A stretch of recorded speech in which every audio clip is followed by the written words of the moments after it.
Le monde de la télévision est en deuil depuis le 24 mars 2023. Ce jour-là, le public a appris que Marion Guilhem avait poussé son dernier souffle à l'âge de 84 ans. C'est sa fille Virginie Ledieu, fruit de son ancienne union avec Philippe Ledieu, qui avait annoncé la terrible nouvelle par le biais de l'AFP. C'est dans la tendresse et l'affection des siens qu'elle est partie rejoindre les étoiles, a-t-elle déclaré. Et de préciser que sa maman est morte de vieillesse à son domicile de Clamart, en région parisienne. Interrogé par Gala, l'acteur Frédéric Bourali, qui incarne José dans Scène de ménage, M6, s'est confié sur sa disparition.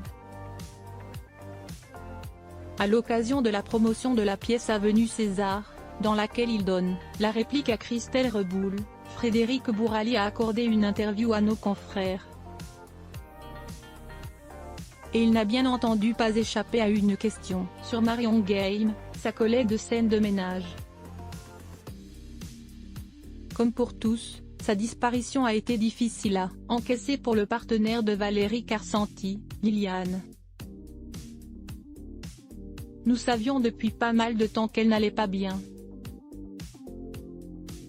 Sa disparition a néanmoins été un choc pour nous tous. Nous l'avons d'ailleurs appris sur le tournage de la série. Le meilleur hommage qu'on pouvait lui rendre, c'était de continuer à travailler, à essayer de faire rire. Mais c'était difficile, a-t-il confié à Gala.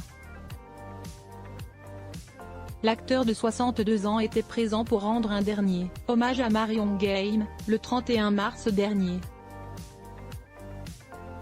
Ses obsèques se sont déroulées en l'église Saint-Roch, la paroisse parisienne de l'Aumônerie des Artistes. Pour l'occasion, de nombreuses personnalités ont fait le déplacement, parmi lesquels des acteurs de Scène de ménage.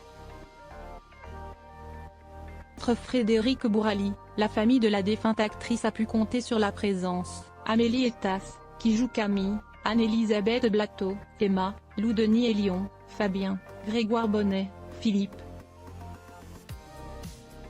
Gérard Hernandez, qui joue Raymond le mari de fiction de Marion Guilhem, a aussi tenu à faire le déplacement. C'est abattu qu'il est apparu devant l'église. Et la cérémonie a été difficile à vivre. L'émotion a été insurmontable. Gérard Hernandez avait prévu de prendre la parole pendant la messe. Extrêmement affecté dans l'église comble, il a été contraint de renoncer au dernier moment, a confié une source anonyme à Ici Paris, édition du 5 avril 2023.